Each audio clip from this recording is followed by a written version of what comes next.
Do videos go viral just to go viral? Yes, all day, every day. If you're at a party and you throw up on your friend or in the lawn, it's going to go viral. If you're in a fight video, it's going to go viral. If you're saying racist comments on video, you're going viral. That's it, you know. But there's a million things that there's strategy behind it to go viral. And that's what people don't realize. Some videos don't go viral to go viral. Some videos, there's massive marketing budgets to get those videos to the right places. So the first thing, you know, the first trick to going viral is finding the right stations, whether it be a news station, whether it be Unilad online, whether it be Viral Motion on Facebook. There's all these viral pages where if your video reaches them or you can get your video to them, that will spin it out of control and that will help it go viral.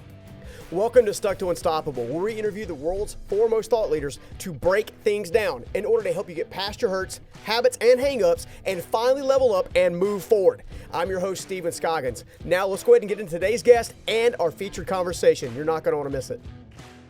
Hey guys, welcome back to the Journey Principles. If this is your first time here, awesome. Welcome. I'm so glad you're here. It's our goal to help you go from stuck to unstoppable in every single area of your life with life strategies that actually work. Now, if you're already part of the family, as always, welcome back. I'm so happy you're here as well. With that in mind, I can't say enough about today's guest. Why? Why? Because I think you're going to be inspired by his journey from a destructive upbringing to becoming one of the foremost thought leaders in going viral in today's social media world. Now, he's both performed and promoted some of the largest hip-hop platforms in the world as well, and then took what he learned to create unstoppable momentum as a social media genius by creating, well, you guessed it, viral movements.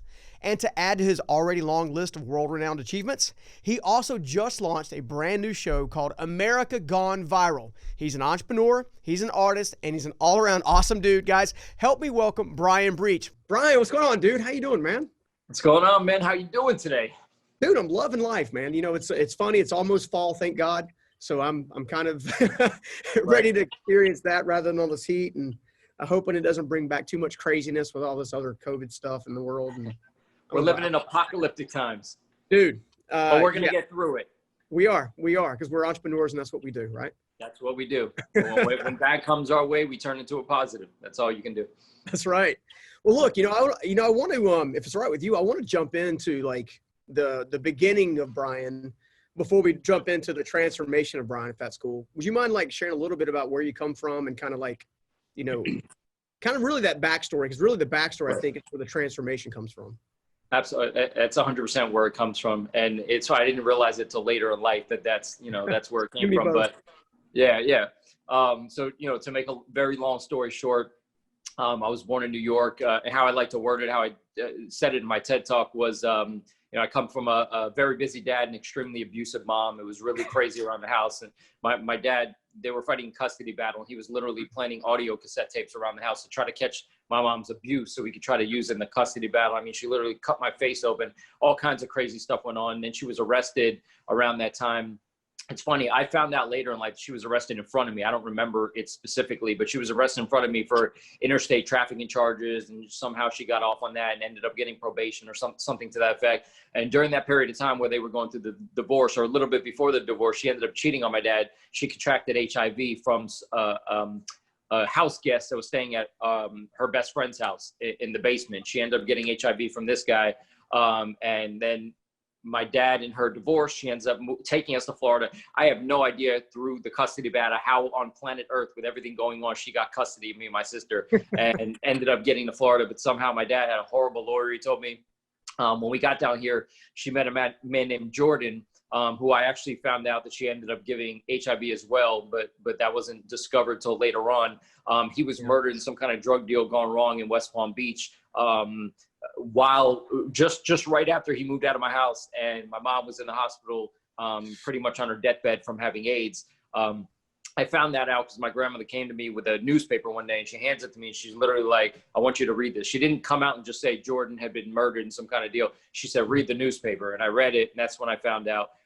Had my bar mitzvah shortly after, and 2 weeks after that, from the day of my bar mitzvah, I actually went to the hospital, saw my mom for one last time again. 2 weeks later, she passed away, and it was just like a crazy chain of events. My dad was sleeping on the floor. We lived in a small apartment at Pembroke Pines till he met my stepmom. when we moved into her house, within the first month or so, she has a grand mal seizure. They find a brain tumor in her brain. And she was out of commission forever. This was right after my mom passed. My dad had back surgery. They gave him a staph infection. He almost died. And then I had like 6 other deaths or more in my family during a short period of time. And I was just, it was a crazy time. I was on my own. I was skateboarding in the streets all day long, playing basketball, trying to stay busy. And, you know, that just led to tons of 9-to-5 work, trying to maintain, trying to make money. I was buying my own clothes, cooking my own food, doing all that stuff. And how old were you when that was starting to take place? Were you already in the later teens or early teens? I was actually 13 when my mom passed away. Yeah, I was 13. And during that time, I mean, literally from the age of 11, I was a busboy. And that's when I don't want to say those were 9-to-5s, but that's when my time started in the working world. 13, I had 14, I had 2 jobs. And then I worked at Bennigan's. And then that's when I started getting in more of the business mindset. And I actually started working as a telemarketer at some point. And I kept having that mindset to move up. And I want to be a manager. I want to do better. And I started running the entire place at 21. I had like 50 employees underneath me. I was doing all the sales training, all the hiring, all the firing. It was bizarre. Then my last 9-to-5 came, to make the very long story short. And it was from 2004 to 2008. I worked as an admissions advisor online for Kaiser College. In 2006, though, while I was still working there, I got arrested twice within a short period of time. They didn't fire me because of it, but when they eventually fired me for, you know, focusing on music too much and I wasn't focused on the job, they told me to go work on campus. When I went to work on campus, that's when they ran my record, which is bizarre to me because I've already been with the same company and they wouldn't hire me. They figured they trusted you by that point, you know, just, you know. Yeah, it was, you about your past, you know, kind of figured it out. Yeah, I couldn't believe it. I was like baffled. He's like, sorry, man. I was like, bro, you realize that I've worked here for 4 years, 2 years after the arrest that you're talking about. Right? Anyway, so that pushed me into going out on my own. I've never had a 9-to-5 since. I went down the path of doing music, to throwing shows, to making money, to starting an independent label, to starting a printing business, to starting a clothing line, to just failure after failure after failure as a businessman that cannot go back to a 9-to-5 and trying to stay afloat. I was doing music all that time. And in 2017, I quit music. But during the time we were building pages for all our independent artists, and I learned how to build social media pages. And I learned how to be this Keanu Reeves of social media, seeing the Matrix. So that turned into a very low-key business. But while I had that business going on, I quit music and told myself, I'm going to start shooting these comedy skits and pranks and all this stuff because I always incorporate funny stuff into my music. Long story short, the end of the year, I was given a chance to do a TEDx talk, and then 5 months later, something I shot went viral. The combination of these two were like that movie with George Clooney, The Perfect Storm, and it just, boom, blew everything up. I actually remember that video that you made because it was so unique. You know, you chose to basically become a homeless person for a few minutes, right? You know, dressed the part, looked the part. And you were, I think one of the things that you mentioned after that, you were like, hey, I'm just, you know, all these people went by, you know, but then 1 or 2 would stop by and you know, be kind and do something nice. And I just had Leon Logothetis, who's the kindness guy, on the show, through Instagram a few weeks ago. And, you know, his big thing is about kindness. And then you go out and do this. And then what happened was, and I guarantee you, as I'm talking about, people are like, oh, I know which one that is. Right. You stop and say, no, hey, look, no, I appreciate you. Here's $100, right? So, so how long did it take you to shoot that? How long were you out there? I mean, like, give me the skinny on how you even created that piece of content. Cause it was amazing. Thank you so much. Thank you. I'll give you the real behind the scenes of that. So I was shooting social experiments, skits, and other things went viral. Well, semi-viral, I would say, for quite a while. And everything that I've done, including the thing I did at the Miami Heat Arena, like proposing to my girl and dropping the ring, and it was this huge thing. That was me. They were in like an uproar. It was nuts. Like the news came to my house the next day over that. And this was after the same news station came to interviewed me about the homeless social experiment. So what's crazy about this one is that every social experiment I've done, I take time and I rehearsed it. Bro, the ring prank, we literally spent 2 weeks. I was practicing dropping the ring every day. We had seating charts printed out of all our actors. I mean, it was a serious process behind the scenes. With this one, there was no process. It was crazy. It's funny. The one I put the least effort into was the one that made it, you know? So I woke up one morning, and every year I like to do something to give back. I like to do something special, you know, it's something I need to do in my life.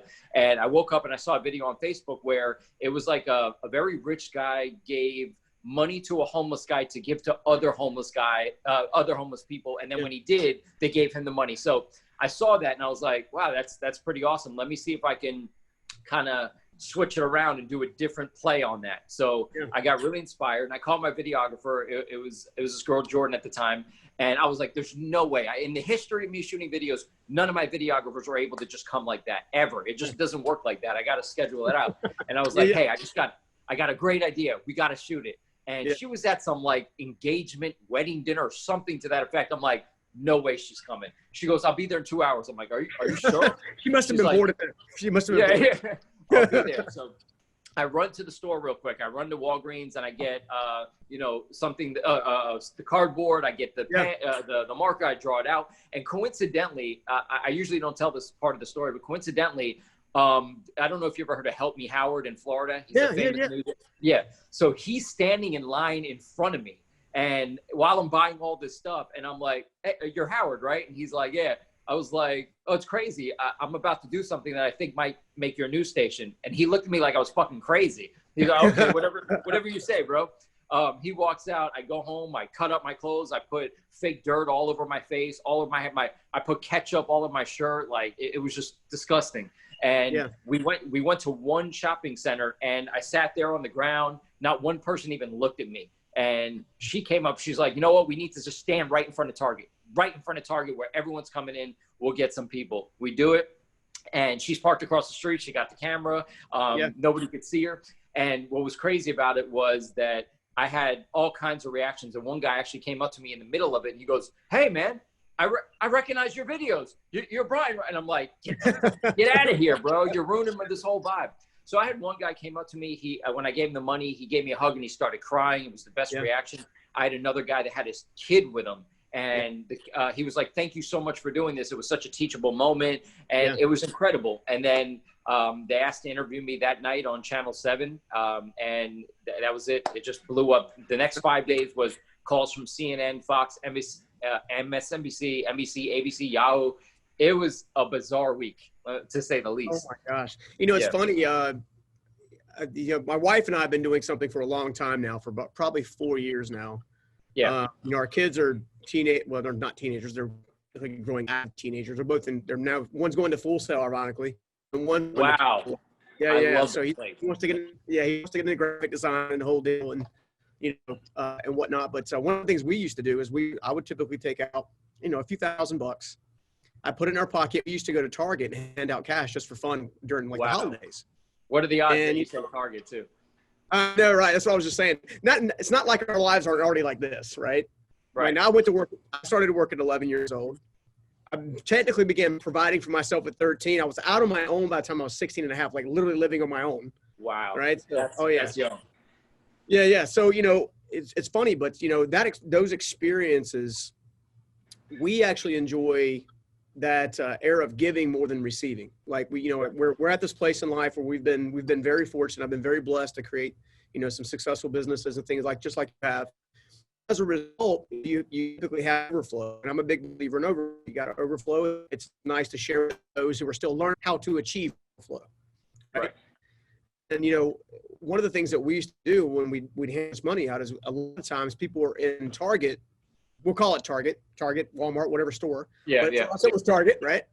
And you give out a small. I mean, it was $100. We were doing $100 increments, so we could be there, throughout the course of the day. And we would, go from one store to another store to another store, and no media involved in our thing at all. It was just like, hey, this is what we do every year. That's awesome. Kind of there, And one of the things that touched my heart that taught me so much is that small acts of kindness and small gestures of kindness towards somebody else can literally make their entire year.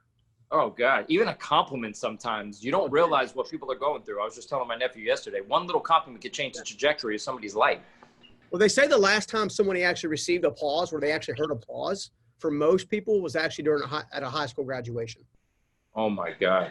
And that's like a statistic. I don't have the exact number, but it's a really high statistic. It sounds accurate. I mean, how often you get applause from people, Yeah. I mean, and I think that's actually why social media works so strongly, because, you know, with social media, you get a like for this, you get a like for that, you get a share for this, a comment for that, an attaboy for this, an attaboy for that.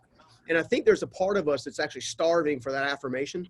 You know, I was talking to David Meltzer recently, and I said, you know, I believe there's like 4 needs we have. We got the need to be seen, need to be heard, need to be valued, and need to be affirmed, right?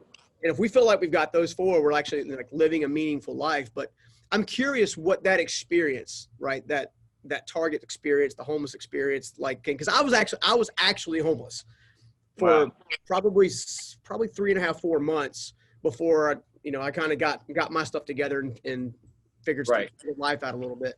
Right. What did that experience teach you about people in general? What did it teach you about yourself, and what did it teach you about people?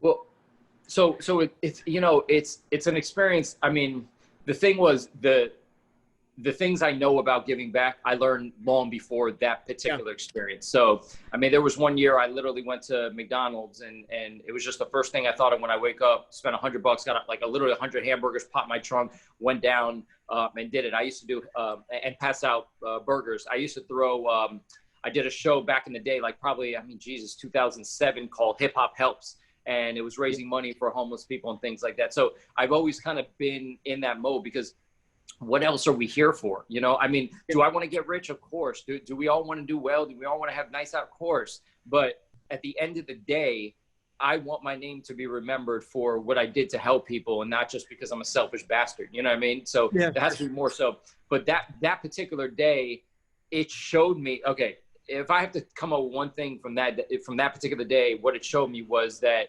there actually is more positive in the world than negative. And what I mean by that is you go on social media and you see everything's just so negative. Every time I log in Facebook, it's like this happened in the political sphere and this happened and rioters and this and that. You know, once stories like that hit and it spread through, it spread on the news like wildfire, you realize that people really need to hear this stuff. And people rather hear the positive than the negative. We're just so inundated with the negative. So, you know, it just made me feel like the positive news is more powerful than the negative news. And during that period of time, I was feeling like negative was surely taking over because that's all I see in my news feed from morning till night. You almost have to tune out of it. You almost have to purposely shut off social media to get away from the negative. So I gravitate towards all the positive news stories and the positive Instagram pages and things like that.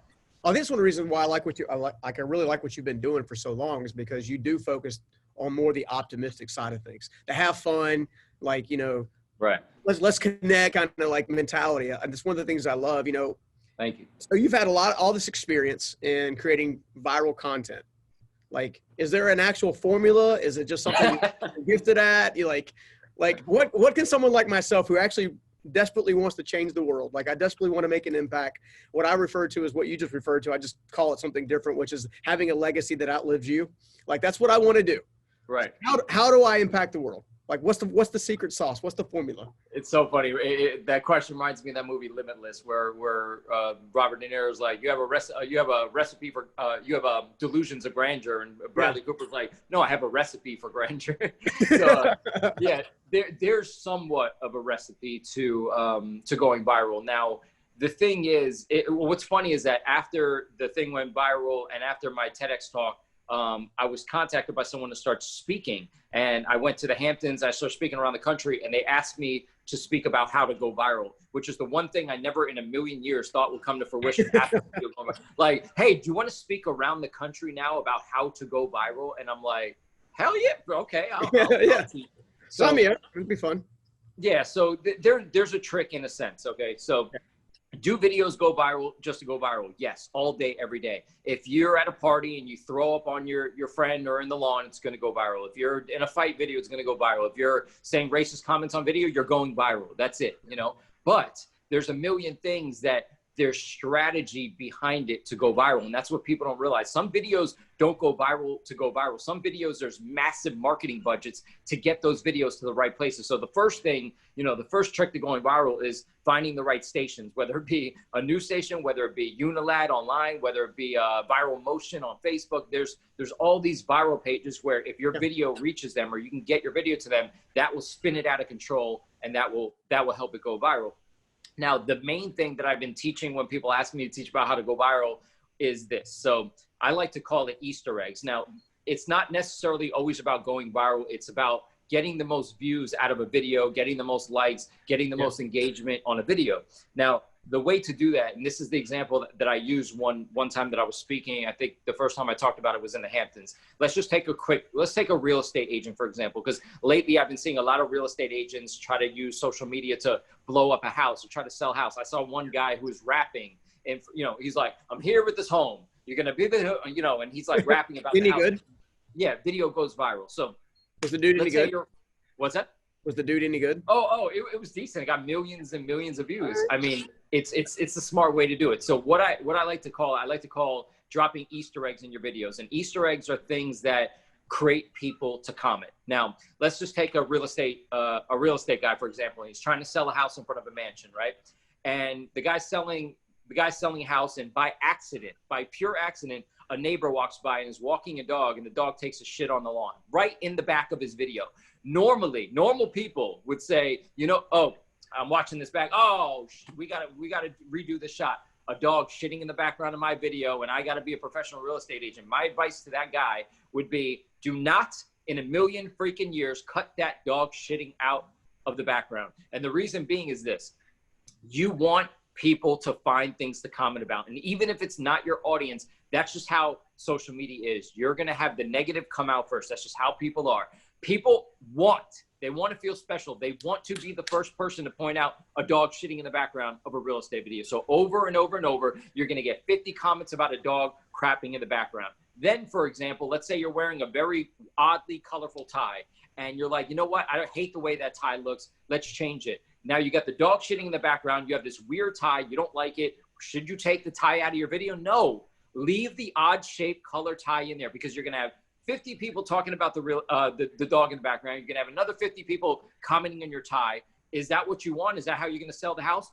No, but you're going to have 50 people talking about the tie. You're going to have 50 other people talking about the dog. And then they're going to start arguing with each other in the comments. And those little things are going to spark comments in your video. Now, let's take it a quick step further. Let's say the tie wasn't an accident. You just wasn't thinking about it. Let's say the dog wasn't an accident. What if you started planting these things in your videos very strategically, not to create negative controversy, just to create comments, something. Yeah. Let's say you're talking in a video, you're doing something funny, and all of a sudden, randomly, a baseball just flies across your face. You don't say nothing about it. You say nothing. And then all of a sudden, you're going to have, literally, because people want to be the person to point it out, 70 comments like, yo, did anyone see that? Hey, I saw a baseball. Did anyone just see that? What just happened? Where was that come from? And then all of a sudden it becomes this whole thing where people are arguing in the comments. Now, let's say the comments get too negative. What happens is I call it the Tekashi 6ix9ine effect, or the Britney Spears effect. When Britney Spears was going through the whole thing and she shaved her head, it was a crazy debacle. Everybody was attacking her because she was doing all these crazy things in her videos. But all of a sudden, after about 3 weeks, people were like, leave Britney alone. And there was an actual video of a guy saying that. And then all of a sudden, thousands of comments came to her rescue. We love Britney. Britney's our girl. We love her. She's on Us Weekly for positivity now. So drop Easter eggs in your videos, create little controversies. And I'll give you one more quick example of that. I saw this artist, right? He was an awesome artist, and I'm on his social media page, and he's so smart. This guy does amazing art, but for some reason, he puts, I think it's a biscuit in every piece of art, a hidden biscuit somewhere in the art. Okay. Now, people would normally just go to his page to say how great his art is. But because he keeps putting this little biscuit, or is a banana? I think it's a biscuit. He puts a biscuit in his art for people to guess. And he has thousands upon thousands upon thousands of comments trying to find the damn biscuit. It's genius. It's freaking genius. Because he went from what would have been 80 comments on a picture to thousands. So that's a big recommendation for me. It's going to increase your video views, going to increase your engagement, it's going to increase your likes. Drop Easter eggs in all your videos. Even if me and you were just talking, what I used to do on podcasts, she's not here anymore, but I used to have a mannequin on my pool table. Yeah, I remember. I saw some clips. Yeah. And she just, I used to get no comments about me, but 80 comments about the damn mannequin on every show. Now, do I want them to be about me? No, but yes, but some people will come to see the damn mannequin and start talking crap like, what is that about? Why does this guy have a mannequin? I do it purposely for people to talk about the mannequin, and that's going to boost up my views on podcasts. You know, it's strategy. So that's how you're going to bring views. Yeah. So now you're the entrepreneur. Actually, you've been an entrepreneur since you were probably like 10. Honestly, Yeah. Oh, bro, you've got the gene, dude. It's like, bro, I was selling just, paper airplanes. I was buying candy, flipping it. I was doing everything as a kid, everything. So 2 things. What's your greatest entrepreneur success and what's your greatest entrepreneur mistake? I'm sorry, the last part. My greatest entrepreneur fail? Yeah, greatest mistake, fail, whatever you call it. Oh, mistake. Got you. So my greatest success, I would say, and then inadvertently happened, I became a social media expert. And just recently, my business is even blowing up more. I just got hired by the movie studio. They're a publicly traded company to run all their social media. It's crazy. Sometimes I hear myself talk, and I'm surprised that I know that much. You ever talk to someone and you're like, why are you didn't exactly learn it the easy way, but you did learn it, right? So it's exactly, it's crazy. There are days, I was telling my nephew this yesterday, there are days where I'm like, why do people care what I say sometimes? But it's because I amassed this knowledge through 2 decades or 15 years of social media, even before MySpace was around, you know? And MySpace, so there's a word name you haven't heard in a while. MySpace. Oh man, yeah. Those were the good old days. But I think one of my greatest successes was the knowledge I learned about social media, and it really helped me make money in recent times. I mean, it really saved my butt in recent times, especially through the pandemic. Everybody started focusing on staying their asses home, growing their businesses, their online businesses. And they had no choice, and they came to me. Everybody came to me for guidance, and I loved it because they see I'm verified. They see my engagement's crazy. They see that, I'm always helping people out. So, I was the voice. Now, my biggest failure, I think my biggest failure or learning experience, one time we had a printing business. Mistake. I said mistake on the first go round. Oh, okay. Yeah. Gotcha. My biggest mistake. Oh, okay. I'll tell you my biggest mistake. We had a printing business, and we were handed this 30,000 square foot warehouse by a old boss of my business partner. And we went in there and we spent thousands to basically renovate this place. We spent, I spent more days painting than I can count. I probably died of fumes. We turned this whole place out. It was amazing. And after 9 months of building out this place, the guy sold the building. We didn't have a contract with him. We had no lease. Bro, I mean, the effort and the amount of work we put in, that we were like devastated to the point where we didn't even want to do it anymore. Like, we didn't even try to switch offices. We just were done. We were just so aggravated. We were just done. I think he may have continued the printing business on the side, but the whole building sold. I guess so. His whole building was outfitted, Yeah. Oh, yeah. We hooked it up, and they probably redid everything, but it killed me. So, little advice to get to people: make sure you got things in writing. I mean, sometimes writing can screw you over too, but get things in writing. Do your business the right way. Make sure it's either your building, you own it, or you got something in contract that you got it for a year or two. Something legit. Yeah. Don't just say, "Oh, some random guy handed me an office. This is going to be the greatest experience," until 9 months, and he says, "Screw you." He was actually making us show the property, and I was telling people it was haunted as they were coming. Yeah. I didn't want anybody to buy the building. Should have had a camera on that part. Camera on that one. I should have had ghosts. Yeah, I should have had ghosts flying around. Well, look, one of the other things that I'm a firm believer in, I know we share this, is, most people are so really heavily focused on having one thing. So, they go to the job that in many cases that they hate every day. Only, I think 30% of the population would actually say they're actually happy, right? And joyful in what they do and passionate about what they do. The other 70% are just going through the motions. Right. Being an entrepreneur myself, I know this is one thing we share in common. The importance of having or in creating multiple revenue streams and making sure you create a foundation if you actually want to have some financial freedom. Yep. Talk to me a little bit about, and the audience, a little bit about the importance of, having a firm financial foundation with multiple revenue streams and why it's important. Because I know you learned that lesson probably far ways. Yeah, I learned that lesson many, many, many times. And the pandemic is the greatest lesson of all on why you need multiple revenue streams. Well, first off, they say that most millionaires have about seven streams of income. If you want to get to that level, you have to have multiple sources of income from all ways. I've only got 4, so you've got me beat, I think, right now. I've only got 4. I need to add a couple. Oh, I'm not at 7, but yeah, I'm about where you're at. Yeah, I'm trying so hard to get there. I'm like inching up every day. I'm like finding new ways, but the pandemic is literally the greatest example. I mean, look at everything that happened in the waiting industry, the bartending, the restaurants, the clubs, the nightlife, the entertainment. I mean, everything got shut down. People were relying on, if they're working at a bar, they're making 150 a night, 200 a night, 400, whatever it is they're making, and that gets shut down. They didn't have a side business. They didn't have their side hustle on the side. their income stream, their revenue just got cut off, and now they have to scramble to find another stream of income. Now, like I talk about in my TED Talk, 50 Cent said, slow dough is better than no dough.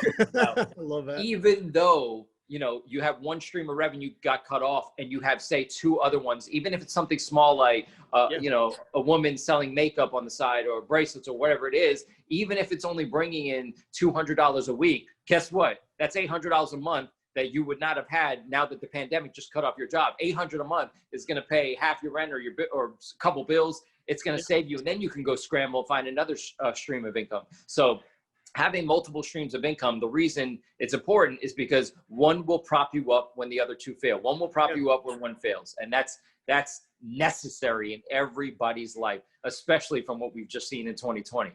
Yeah, I was talking to somebody recently, was a CEO of the Fortune 500 companies that I coach from time to time.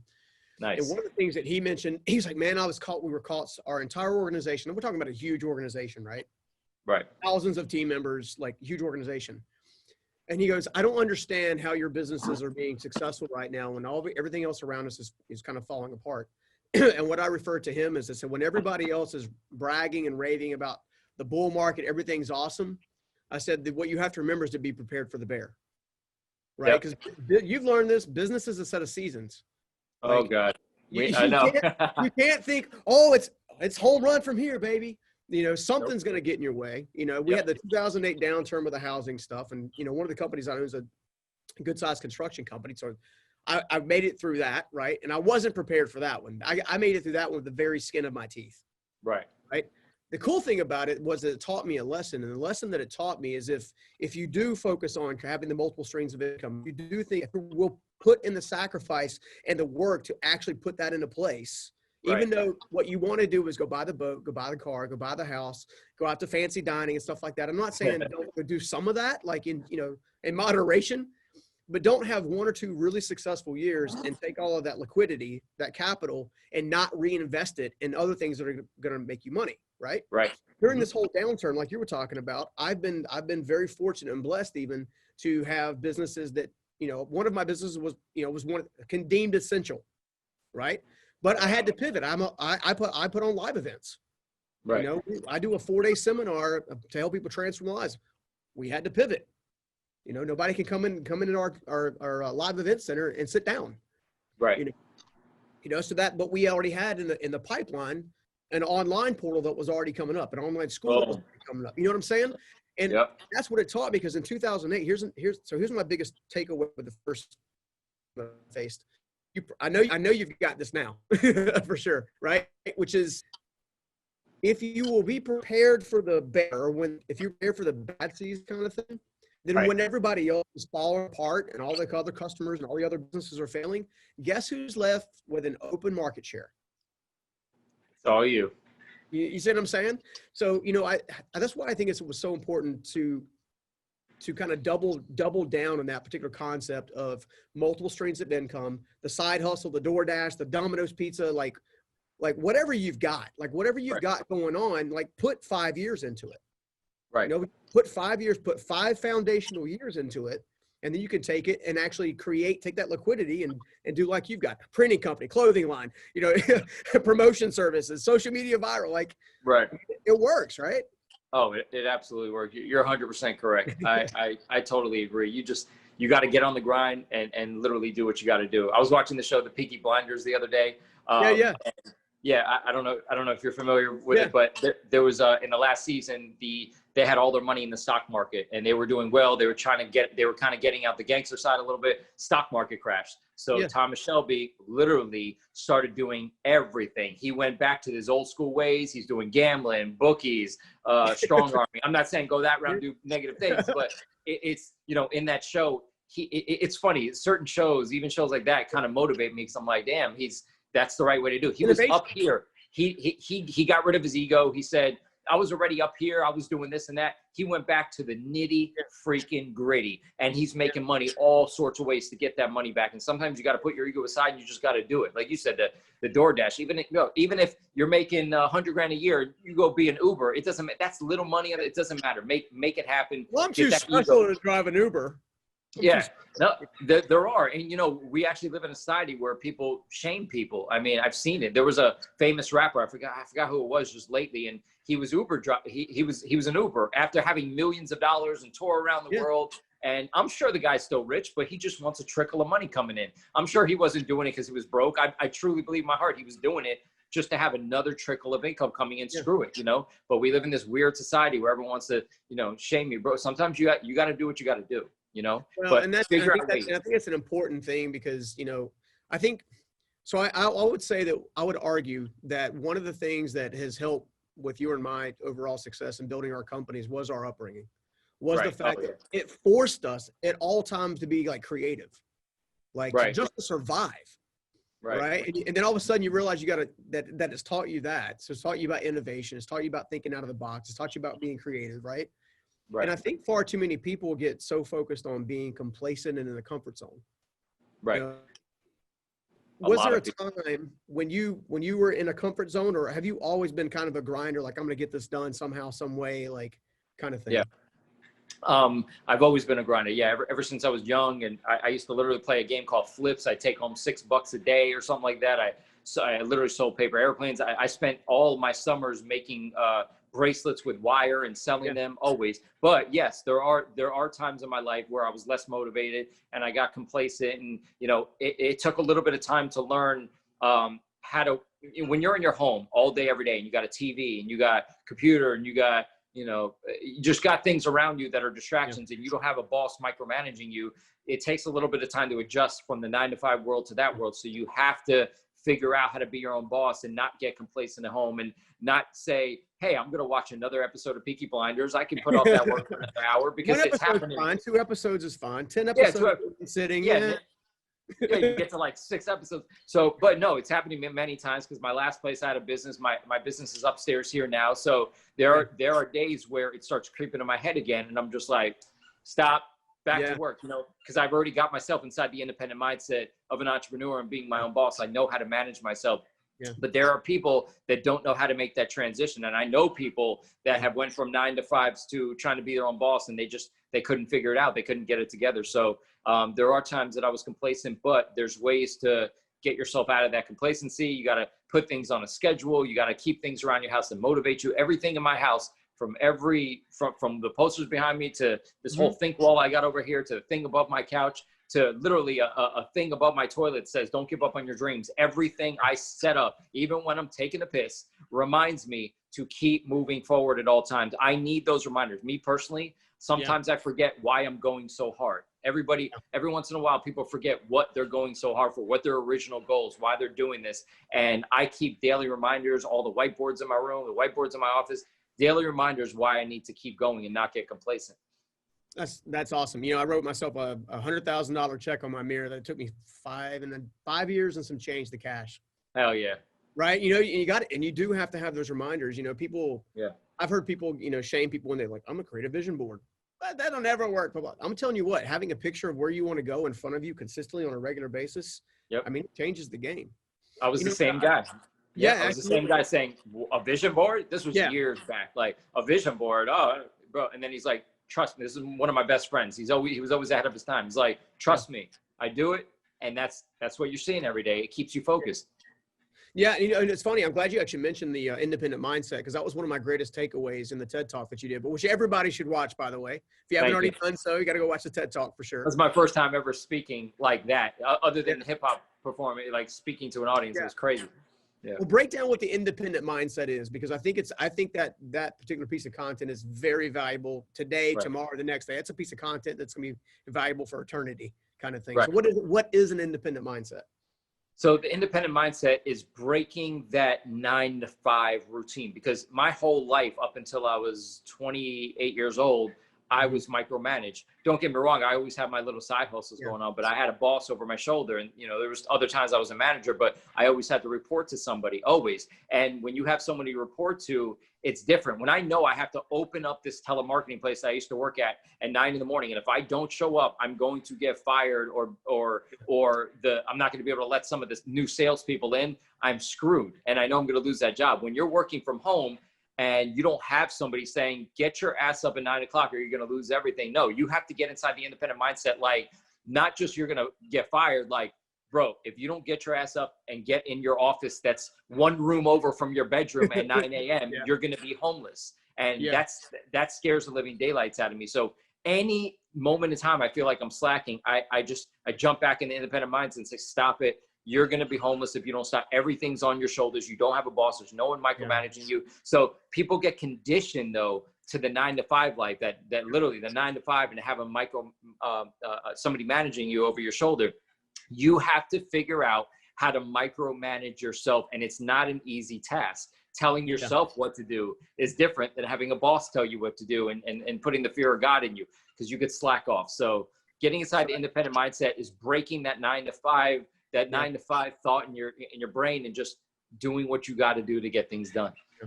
I was very fortunate. I had some mentors that kept me along the way. One of my greatest mentors, and people on the podcast have been listening for a while, I've heard this before, but it bears repeating. He asked me, I think I was 16 and a half, maybe 17 years old. He'd watch my father who survived Pearl Harbor, or my grandfather who survived Pearl Harbor. Oh, wow. Come back from Pearl Harbor, get PTSD, obviously, before we even knew what that was. Wow. Got heavily involved in alcohol. Then my family tree got heavily involved in alcohol, and whatnot. So he watched my grandfather and my father struggle with alcohol. He pulled me to the side, and at that time I wasn't drinking at all. I didn't get the early start like my dad did, kind of thing. And I'll never forget this, because he looked at, what's the difference between a man and a man? And I'm like 16 and a half, 17 years old. And I literally said this. I said, well, duh, money. Dude, if he could have slapped me, he would have slapped me in the back of the head. He said, kind of like mental slap, to give me that eyeball look. He said, no, it's not money. It's the way they think. Right. He said, a rich man is always looking for a way to compound time, energy, and resources, investments, and all kinds of stuff. A poor man looks at today and spends all he's got. Right. Very true. He never gets anywhere, And as I'm talking to you, I'm like, I'm hearing about grit. I'm hearing about the grind. I'm hearing about being creative. I'm hearing about the innovation. Like, and it just so happens that you become like what I would refer to, and maybe you won't like this word, but more of a guru of social media, right? Right. And that's how I look at it. I mean, you've been highly successful in it, which means you have a tremendous amount of experience and whatnot. If someone's starting a business today's their first day in business, right? Mm-hmm. Where do they go? Because there's like a bazillion social media channels now. There's like a new one every day. Like, where do they focus? How do they determine like where they need to be at? Because not being involved in social media, from my perspective, from what I can see outside looking in, is not an option. Where do they go? How do they get started? It's not an option anymore. Yeah. I mean, well, the first thing in Florida, I would say, go to SunBiz, register your business, get all that stuff squared away. And what I like to tell people when it comes to this stuff is this, that because I get so many people ask me that question, like, where do I start? And I want to strangle people when they ask me that, because I just want to be like, don't strangle. Just like Nike, the Nike slogan's like my favorite slogan on planet Earth. Just do it. Everybody sits there and thinks, and I used to sit there and think for hours, for days, for months with no action. Just do it. Even if you're out of order, there are some things in your business that you're going to have to do in order, right? But you want to make sure you just do it. How do I start a business? First thing is research. So if you want to start a business on how to design shoes, get your ass on YouTube and watch a million tutorials. I mean, that's literally how to do it. People don't go to school anymore. People don't go to college anymore. You want to learn how to run Facebook ads, sit on YouTube and and watch a course on how to run Facebook ads. But as far as social media, first thing you want to do is, you got to know your platforms. You got to know which ones are going to work for your business. So obviously the big ones, you got Instagram, you got Facebook, you got, LinkedIn. A lot of people still use, you have Twitter, Snap now. So you got those 4 major platforms. You want to make sure you get on there and start growing it. And then you got to find ways to grow it. I mean, me and my partner, he found a way to find this amazing program to help us build all our social media pages the right way, with organic following, with automatic DMs going out, being able to like and engage with other people without even having to do anything. So, starting a business, just find any aspect of it, go on YouTube, do a tutorial, figure out what other people are doing, look up to the big people in the game, see how they're maneuvering, see how they set up their social media pages, see how they set up their highlights, what their bio looks like, how their link looks like. Check out their engagement, see who's following them, go follow those people, go follow their followers. there's so many different ways to do it, but you just have to start. Get in there, get dirty, get in the muck. And when you're in the muck, you start noticing, you start digging out a tunnel. But when you're out of the muck, you're not in it. There are so many times where I get in the matrix of things. When I'm dedicated to something and I start learning different aspects, you start realizing, oh my God, like I'm learning things that I didn't even know that was going to be possible to learn when you're in it, when you're really digging in. So, you know, you'll find your payment systems. You'll find out if you got to use Stripe. You're going to find out if you want to send PayPal invoices. You're going to find out that PayPal charges $5 for every $50 fee. You know, these crazy fees. You're going to find ways around that.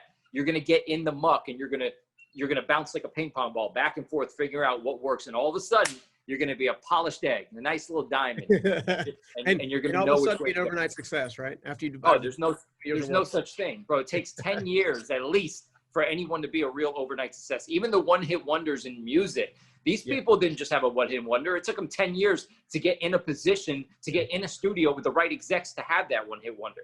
You know? Yeah. Dude, I'm loving it. I love the conversation. I could talk to you all day all day. Yep. All kinds of stuff. We have a blast. With the final couple seconds we got left, I want you to tell us about your brand new show that you just launched not long ago. Right? So tell us all about where we can find it.